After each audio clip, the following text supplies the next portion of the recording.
الحاجة الوحيدة اللي كنتمنى في هاد الدنيا هي يحفظ لي الله وليداتي ونشوفهم فرحانين قدامي ويوصلوا لداك الشي اللي بغاو وما يضربوش تمارة اللي ضربت انا والتكرفيس اللي تكرفست باش كبرتهم.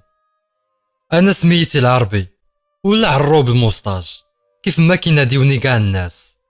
انا عندي 48 عام وعندي 3 الوليدات، 2 دراري وبنت وحده. عندي ولدي دريس اللي كيقرا في اكادير، وعندي بشرى ومحمد اللي مازالين كيقراو في الثانويه. انا خدمتي هي شيفور ديال الطاكسي، كندير البلايص من ورزازات لزاكوره. هادي 8 سنين وانا في هاد الحرفه، والحمد لله عايش بها مزيان وما عمر خصاتنا شي حاجه. المصروف اللي كنجيب كنقضيو به وكنعديو به، واخا المعيشه غلات والوقت تبدلات. انا السوقان دخل ليا مع دمي، وفي حياتي كلها عمرني درت شي كسيده، وهادشي كامل برضات الله والوالدين. انا عندي حتى البيرمي ديال الرموك، وخدمت في الرمايك حتى عييت قبل ما نخدم في الطاكسي. وواحد النهار من بعد ما ساليت الخدمه ديالي في الطاكسي مع 9 الليل، ملي ساليت الخدمه ديالي في الطاكسي مع 9 الليل قلت الله يجعل البركه نمشي ندخل للدار بحالي. وفعلا داكشي اللي درت، مشيت باش نحط طاكسي عند العساس اللي قريب للدار. المهم بلاصي الطاكسي عنده في الباركينغ، وموراها هبطت من الطاكسي. وملي هبطت من الطاكسي لقيت با عبد السلام تما في الباركينغ، وقلت ليه السلام عليكم با عبد السلام. وهنا جاوبني با عبد السلام وقال لي با عروب لاباس عليك. هنا جاوبتو انا وقلت ليه الحمد لله. وهو يقول لي راه سولو فيك شي ناس وراه عطيتهم النمره ديالك، رد البال مع التليفون ديالك راه غيعيطوا عليك. هنا جاوبتو انا وقلت له ياك لاباس بعدا. جاوبني وقال لي لا والو باس، راه يمكن بغاوك على شي حاجه ديال الخدمه نيت. هنا جاوبتو انا وقلت ليه واخا الله يجازيك بالخير. وموراها مشيت قصدت الدار ديالي ودخلت ليها. وانا في الدار وبالضبط ملي كنت كنبدل في حوايجي صونا ليا التليفون ديالي. هزيتو وشفت شكون كيصوني، وانا نلقى النمره اللي كتصوني عليا هي نمره اللي ما كنعرفهاش. وهنا عرفت باللي الشخص اللي كيصوني عليا هو اللي هضر ليا عليه با عبد السلام. المهم جاوبت على التليفون وقلت الو، وموراها نطق واحد الراجل وقال لي الو السي العربي هذا. انا جاوبتو انا وقلت ليه اياه هو هذا السي العربي بشحمه ولحمه، واش كاين ما نقضيو؟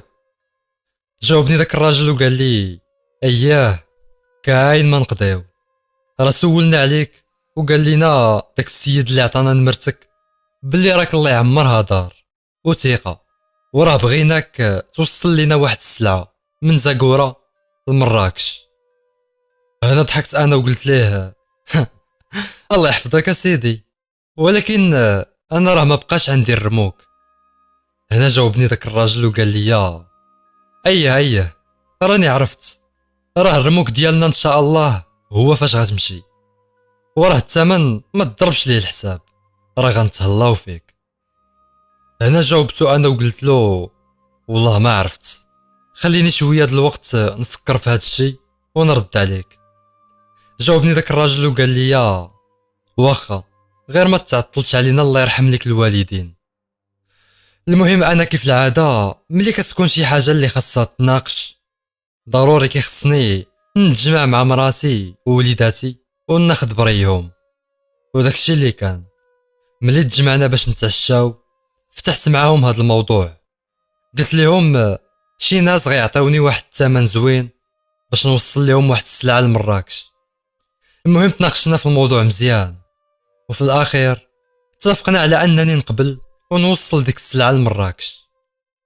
المهم صونيت على داك السيد اللي غنوصل ليه السلعه وقلت ليه انا موافق.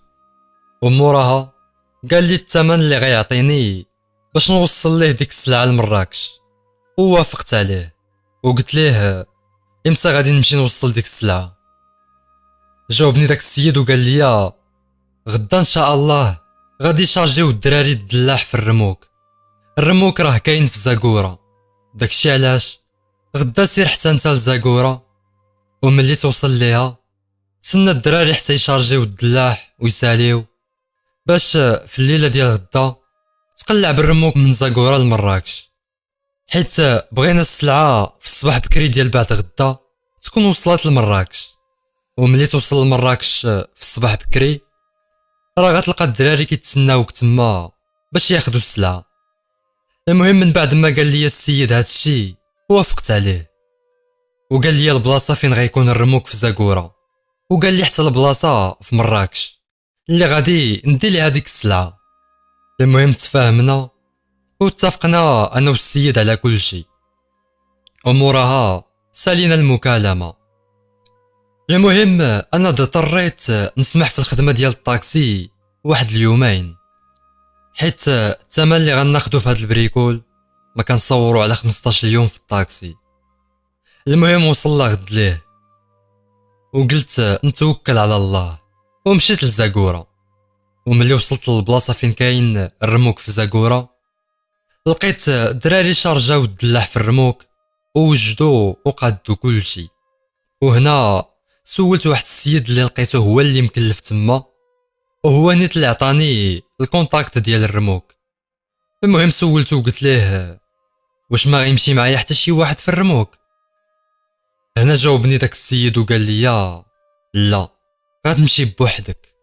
المهم شفت في داك الرموك اللي غنمشي فيه وراقبته مزيان، وموراها مشيت طلعت ليه وتكيت فيه شويه باش ملي يجي الليل نفيق ونشد الطريق لمراكش. المهم ملي وصل الليل فقت من النعاس وهبطت شفت واش كلشي في الرموك مصيب مزيان وهو هذاك. وموراها عاودت ركبت في الرموك ودرت ليه امارش باش نتوكل على الله. المهم من بعد ما درت امارش للرموك وقلعت من زاكورا، ومن بعد شي ساعة ونص وصلت لورزازات، وكان ديك الساعة 12 ديال الليل. المهم دخلت في الطريق ديال ورزازات ومراكش. المهم كنت منتبه للطريق وراد البال، وملي برد الحال بزاف فرانيت بالرموك، وموراها لبست الكبوط ديالي وعاودت تقلعت وكملت في الطريق. المهم كنت غادي غاب شويه في الطريق حيت الرموك كان عامر بزاف والطريق كانت عامره بالفيراجات.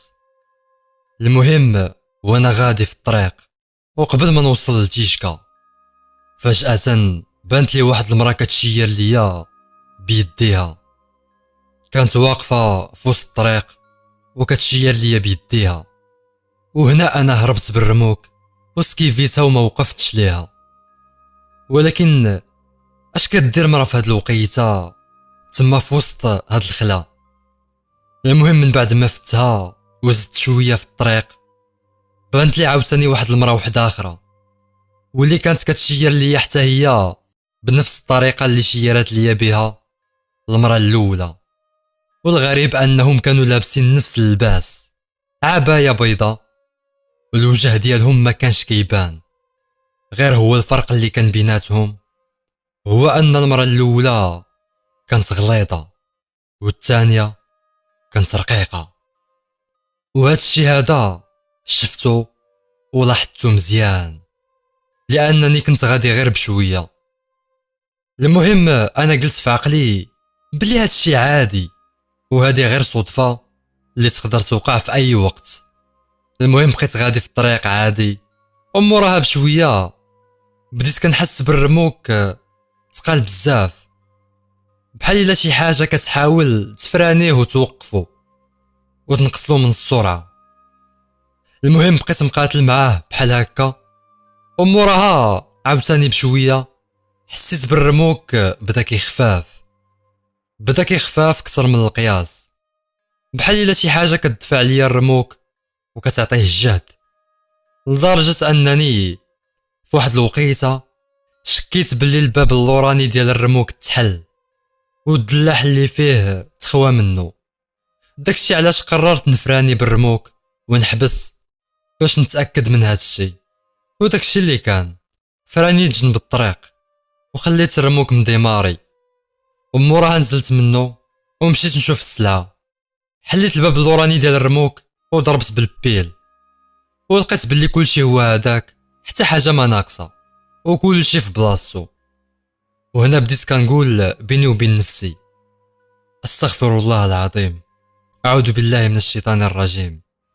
المهم من بعد هادشي سديت الباب اللوراني ديال الرموك مزيان، وعاودت طلعت في الرموك وقلعت وطلقت القرآن وبقيت غادي في الطريق. ولكن غير زدت في الطريق واحد شويه شفت واحد الحاجه اللي خلات الحمي تشوكا، وحفظني الله ملي ما قلبتش الرموك في ديك اللحظه. هادوك الجوج عيالات نيت اللي خليتهم مورايا لقيتهم عاوتاني بجوج واقفين قدامي في وسط الطريق وكيشيروا ليا بيديهم. هنا بديت انا كنكلاكسوني عليهم وكنضربهم بالضو، ولكن والو، ما بغاوش يخويو ليا الطريق. ومع الخلعه دخلت فيهم بالرموك، وهنا تشوكيت وعرفت بلي هادشي ماشي عادي، حيت ملي دخلت فيهم بالرموك ما حسيتش بلي الرموك دخل في شي حاجه، بحال الا ما كاين والو، بحال الا ما دخلت في حتى شي حاجه. هادشي باش حسيت بلي بحال دخلت في الهوا، بحال ما دخلت في حتى شي حاجه. المهم بقيت غادي في الطريق، وموراها بشي 100 متر سكت ليا الرموك ويدي بدات كترعد. المهم بديت كنعاود نديماري في الرموك، ولكن والو، ما بغاش يديماري. المهم تشجعت وبديت كنقرا القرآن في نفسي، وهبطت من الرموك ومشيت فتحت الكابو ديال الرموك. وهنا لقيت بلي الموتور ديال الرموك سخون بزاف، وكون زدت به غير شويه كانت غتشعل فيه العافيه. المهم مشيت هزيت شي ما كان عندي لداخل في الرموك وخويتو على داك الموتور ديال الرموك، وموراها دخلت للرموك وبقيت كنتسنى في الموتور ديال الرموك يبرد باش نعاود نقلع بالرموك ونحيد من هاد البلاصه. المهم وانا في الرموك لداخل جالس وكنتسنى في الموتور ديال الرموك يبرد، فجأة بديت كنسمع الدقان في السرجم ديال الرموك، وهنا درت بالزربه وقلبي كان بغى يطير من بلاصتو بالخلعه. المهم من بعد ما درت بالزربه وشفت لجهه السرجم ديال الرموك اللي سمعت منه الدقان، لقيت واحد السيد هو اللي كيدق عليا. المهم هبطت الزاج ومورها نطق داك السيد وقال لي: شريف، السلام عليكم، ياك لاباس؟ بنتي اللي كنتي كتلعب بالرموك في وسط الطريق ودابا حبستي هنا، ياك ما داك النعاس؟ هنا جاوبتو انا وقلت ليه: وعليكم السلام، لا لا لا لا، راه يسخن ليا الموتور شويه ودابا خويت عليه شويه د الماء باش يبرد. جاوبني داك السيد وقال لي: ايوا حيد من هنا، هاد البلاصه راه ماشي ديال الوقوف، راه الليل هذا الله يستر. هنا جاوبتو وقلت له: واخا كون هاني، انا غادي نزيد دابا. المهم مشى داك خونا بحالو وديماريت انا الرموك وقلعت. انا راني وليت كنطلب نوصل غير سالم لمراكش.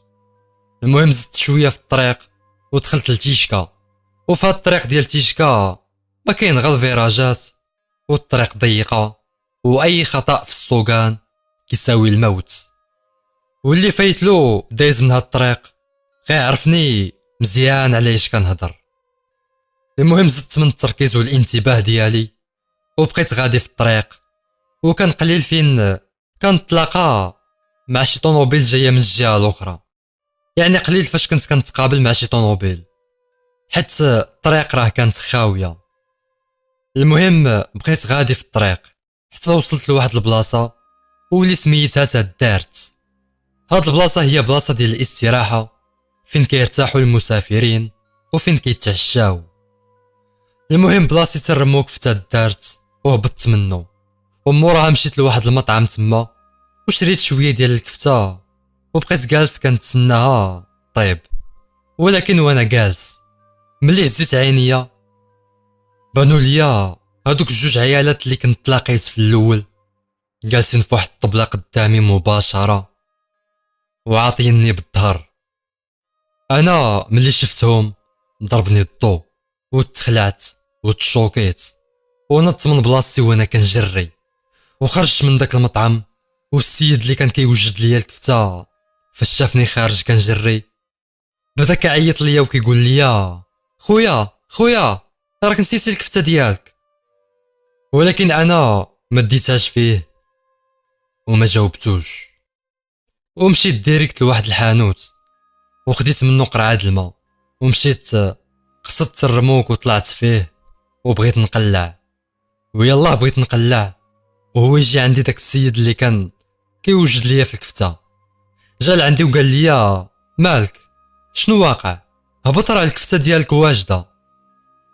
هنا جاوبتو انا وقلت ليه شوف جيبها ليا لهنا. جاوبني وقال لي علاش. هنا جاوبتو وقلت ليه والو غير قلت لك جيبها ليا هنا وصافي ولكن انت ما غتجيبهاش ليا خليني نمشي بحالي. هنا ملي قلت له هاد الهضره مشى مسكين جاب ليا الكفته ديالي حتى للرموك. المهم خديت من عنده ديك الكفته وكليتها ومورا ما ساليت الماكله بغيت نتاكد من واحد الحاجه. بغيت نتاكد من دوك الجوج عيالات واش كنشوفهم غير انا بوحدي ولا كيشوفهم كلشي. داكشي لاش هبطت من الرموك ومشيت عند داك مول الكفته وقبل ما نهضر معاه طليت الاول في المطعم لداخل باش نشوف واش مازال كاينين تما دوك الجوج عيالات ولكن ما لقيتهمش. وملي ما لقيتهمش مشيت ديريكت عند مول الكفته وسولته وقلت ليه واش كانوا شي جوج عيالات هنا جالسين. جوج عيالات جالسين بجوجهم ولابسين عبايات بويض وحده رقيقه ووحده غليظه راه كانوا جالسين في هذيك الطبله اللي لهيه. هنا جاوبني داك مول الكفته وقال لي امتى. جاوبتو انا وقلت ليه غير دابا شويه ملي كنت حتى انا جالس هنا لداخل. هنا جاوبني داك مول الكفته وقال لي لا ما كان حتى شي حد تما هذيك الطبله راه كانت خاويه من قبيله. هنا انا ملي قال لي مول الكفته هاد الهضره زدت خلعت واقيلا غير انا اللي كيبان ليا هادشي. المهم سولني هذاك مول الكفته وقال لي علاش كتسول علاش مالك. هنا جاوبتو انا وقلت له لا والو غير سولتك وصافي. المهم من بعد هاد الكونفرساسيون رجعت بحالتي للرموك وبحر ديال الاسئله كيدور ليا في دماغي اللي ولا مخربق كيما مواج البحر ملي كيكون هايج. المهم بديت كنقول في عقلي اش هاد الشي ما بقيت فاهم حتى حاجه.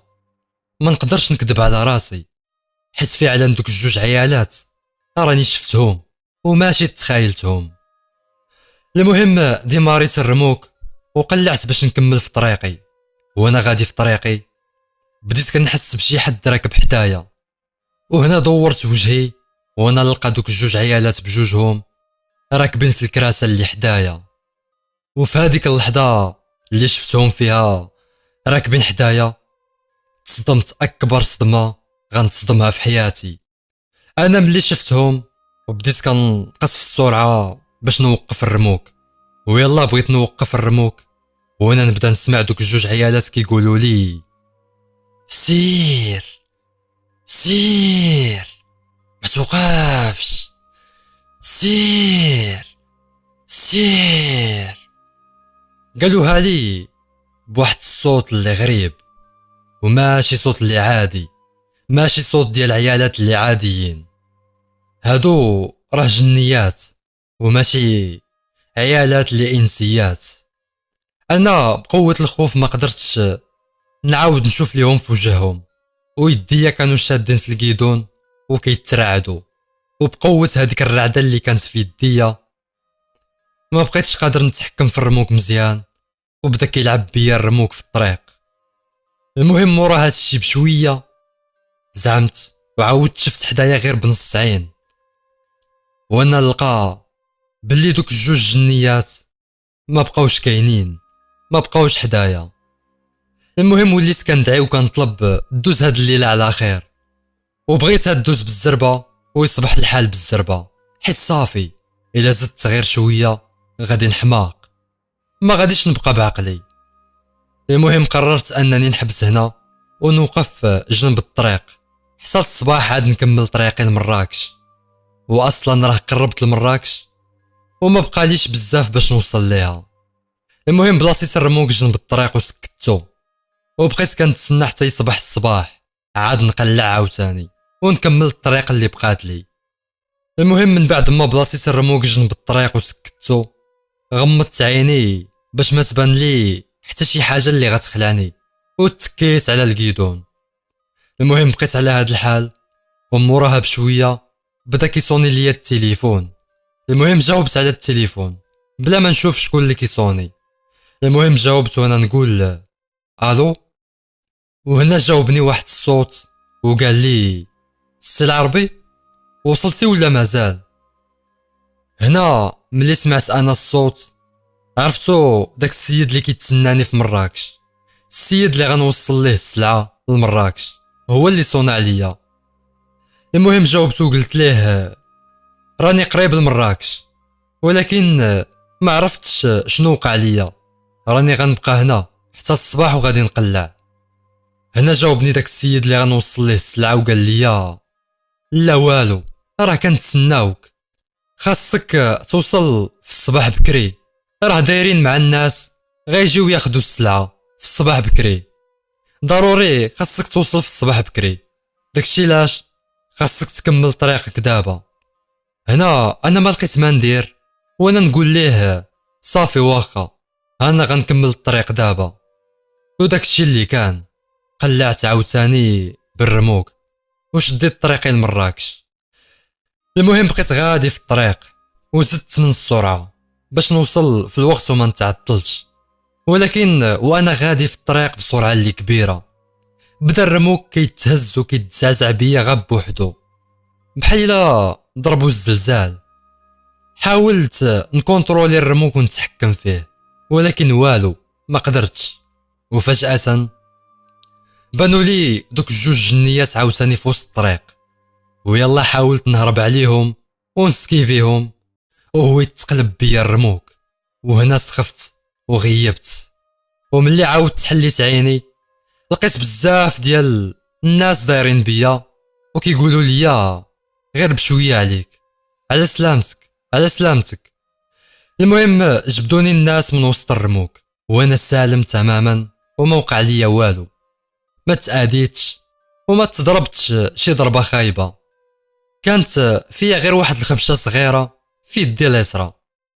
المهم اللي خرجوني من الرموك دورت وجهي لجهه الرموك وانا لقى الدلاح كامل تزلع وكله معمر الطريق وبزاف ديال الناس دايرين بيا. المهم شدوني داك الناس وعاونوني باش نوقف، وفي ديك الوقيته كان الضو ديال الصباح بدا كيبان. انا باقي كنعقل باللي في ديك الحادثه من بعد ما عاونوني الناس باش نوقف بديت كنقول لهم غير خذوا داك الدلاح كولوا مع راسكم، ما حد خرج سالم الحمد لله، خذوا اللي بغيتو من داك الدلاح ما عندي ما ندير به. وكانت هذه هي اخر حاجه قلتها لدوك الناس من بعد ما نجيت من ديك الحادثه، والحمد لله على كل حال. السلامه ديالي كتبقى اهم من مال الدنيا وما فيه، داكشي علاش ما بقاش فيا داك الدلاح، والحمد لله ربي حيت نجيتيني من هاد الحادثه الحمد لله. هاد القصه الخوت هذه هي النهايه ديالها، كنتمنى انها تكون عجباتكم.